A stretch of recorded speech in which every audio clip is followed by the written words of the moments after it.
Good morning students, I welcome you all for the online classes of business studies. Today we will be going to learn organizational structure. As in the last class of the topic organization, we have learned importance of organizing, and today we will be going to learn the organizational structure. See a student, basically a structure is there. In the big organization, when we are talking a word organization, it is not a small thing, it is a big. So this big organization will be can be classified into two. So let us see the organizational structure. It is the outcome of the organizing process. An effective structure will result in increased profitability of the enterprise. Yes, definitely, effective structure. When the structure of our organization is good, it means it is well organized, it is properly organized. Definitely we can bring many types of changes which is needed for our organization. Similarly, we will be able to earn more profit. The need of an adequate organization structure is felt by an enterprise whenever it grows in size or complexity. It is only those enterprises which do not focus on growth that can maintain a particular structure for a long period of time. However, it is important to understand that such stagnancy may prove to be detrimental to a enterprise, as those companies which do not change at all will close down or cease to grow. Yes, definitely, the growth will be very less, the chances of growth will be very less, and that company may be even close. As an organization grows, coordination becomes difficult due to the emergence of new functions and increase in structure hierarchies. Yes, definitely, when we are making growth of the business, that time organization must be organized in such a way that we can see both the organization, or we can see the growth of the organization as well as the present organization. Otherwise, with this, if our focus is only on the growth of the organization, definitely our present business can also get affected. Because of that, the organization must be organized in such a way that we can focus on both the things for the future growth and as well as the present business. So for that only organization structure is very important. Thus, for an organization to function smoothly and face environmental changes, it becomes necessary to pay attention to its structure. Peter Drucker emphasized on the importance of having an appropriate organization structure when he says organization structure is indispensable, means and the wrong structure will seriously impair business performance and even destroy it. The organization structure can be defined as a framework within which managerial and operating tasks are performed. It specifies the relationship between people, work and resources. It allows correlation and coordination among human, physical and financial resources, and this enables a business enterprise to accomplish desired goal. This particular line is enough to tell why we are learning the organization structure. Because an organization structure allows correlation and coordination among humans. The employees, the physical, machines, and the other assets, financial resource, the money. These three that is a man, money, machines and the money power is coordinated and correlated with the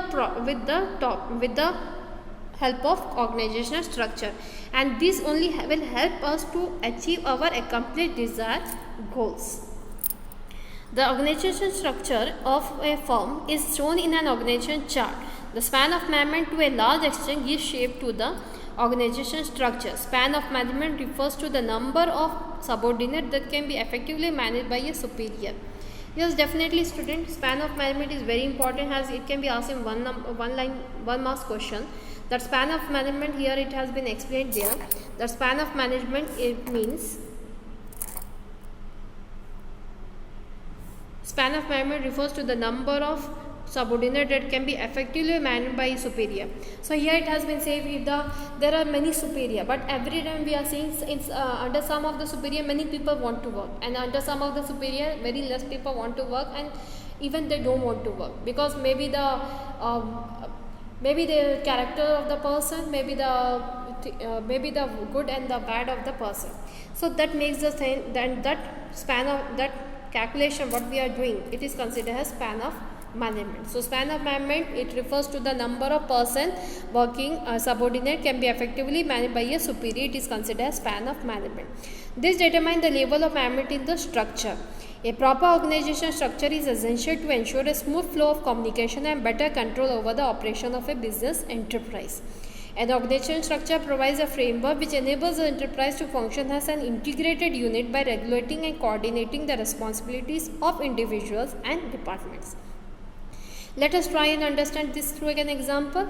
For example, Sunita opened her own travel agency. The success of her travel agency depends on a harmonious relationship between the customer and the employees of the travel agency.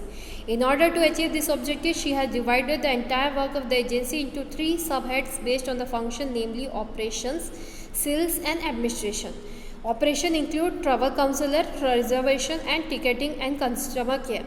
Sales include the accounts executive. Administration includes bookkeeper, cashier and utility personnel.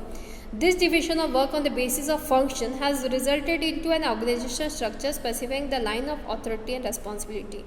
I think it is clear to you what we are learning, that is the organizational structure and how we can make an organizational structure.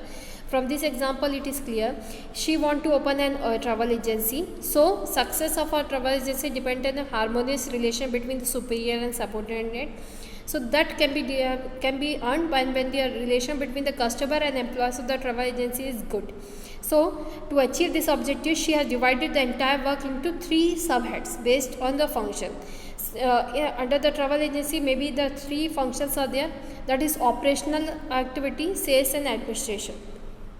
Under operational activity, she had travel counselor she had appointed, reservation and ticketing counter she had made, and customer care. 4 counters she had made. One is the travel counselor, one is reservation and one is ticketing, and the next is the customer care.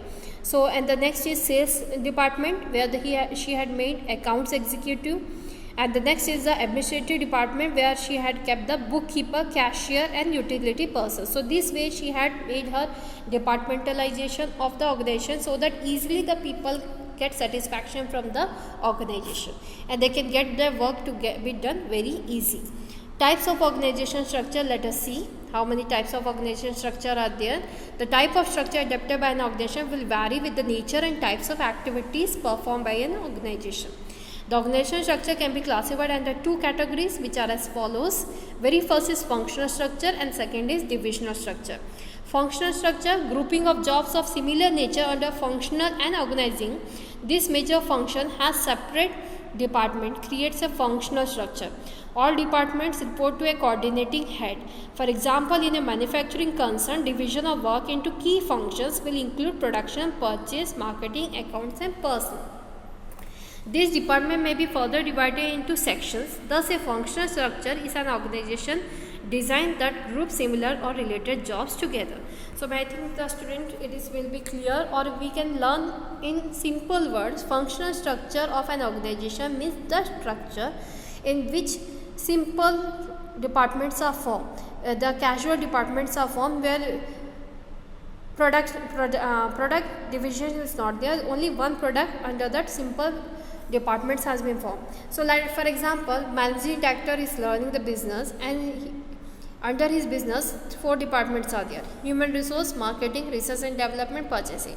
Maybe under in this 4 department sub departments will be there or subsection will be there, but this structure in which only one product formation is done and focus of the business is towards the one business, it is considered as functional structure. Main focus of functional structure is over the departmentalization and specialization of department, like human resource, whether they are doing perfectly the work, how much development their requirement, that is considered by the functional structure. So it does the specialization of department or functions of the organizations. That type of functional structure is considered as functional structure. Or you can say in another meaning is also there, the organization which is set up according to the functions of the organization, or where the division of the organization is done according to the functions of the organization, it is considered as functional structure. Now let us read the advantages of this functional structure. The functional structure has many advantages to offer. Important among them are as follows. The very first functional structure, a functional structure leads to occupational specialization since emphasis is placed on specific functions. This promotes efficiency is utilization of manpower as employees perform similar tasks within a department and are able to improve performance, and later there will be making specialization in the employees.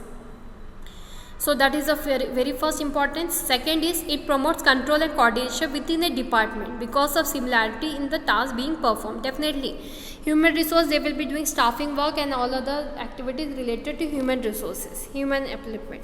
So that will be specialized in their human resource department. Purchase department, they will be doing purchasing related activities. So similar activity is there in that department, so that will bring specialization in their activities. So it promotes control and coordination very easy in that department, has same type of job is done. It helps in increasing managerial and operational efficiency and thus result in increased profit. It leads to minimal duplication of effort which result in economics of scale and this lower the cost. It makes training of employees easier as the focus is only on a limited range of skills. Yes, definitely. Limited skill is needed as the department is divided according to the functions. If, for example, sales department is there, what training we have to give to the department? Definitely related to sales. Purchase department, what activity we have to done? Purchase activity specialization we have to do. So it becomes easy to give training to that employees and focus will also be clear. It ensures that different functions get due attention. Yes, definitely functions of the organization will be getting due importance in this type of departmentalization. Some of them are as follows. Disadvantages we can see of the department as we have completed the advantages of functional structure. Now the disadvantages of functional structure. The functional structure has certain disadvantages which an organization must take into consideration before it adopts it. Some of them are as follows. The very first disadvantage is a functional structure places less emphasis on overall enterprise objective than the objective perceived by a functional head. Such practices may lead to functional empires wherein importance of a particular function may be overemphasized. Yes, definitely. Now when the more and more focus will be giving only on the function, like purchase department will be giving focus only on the purchases. Rest of the department will be focusing on their department. It will be creating some type of problems related to their function. Other department function will be, as purchase department will be emphasized with their functional function, with their purchase function. They will not focus on other department function. So that can be a problem which is considered as disadvantage of functional structure. Pursuing departmental interests at the cost of organizational interests can also hinder the interaction between two or more departments. Yes, definitely. If purchase department will focus on purchasing and sales department will focus on sales, irrespective of each other's coordination and irrespective of focusing, definitely they will lose the focus on organizational objective because now they are focusing only about their work and their functions. So here organizational goal can be hindered. So that can be a disadvantage. It may lead to problems in coordination as information has to be exchanged across functionally differentiated department. Definitely it will be created problem between different departments as information has to be exchanged across functionally. Yes, definitely. Sometimes it happens purchase department is knowing the information but it is not provided to the sales department and finance department. It can be created a problem of functional department. So it can be a disadvantage. A conflict of interest may arise when the interests of two or more departments are not compatible. It means when two or more functional departments are not working with the coordination, then it will be a problem not only for these two departments but for the whole organization. Let us see an example. The sales department insisting on a customer-friendly design may cause difficulty in production department, as maybe the production department is not having that much resources and the help and support. Such dissension can prove to be harmful in terms of fulfillment of organizational interests. Interdepartmental conflict can also arise in the absence of clear separation of responsibility.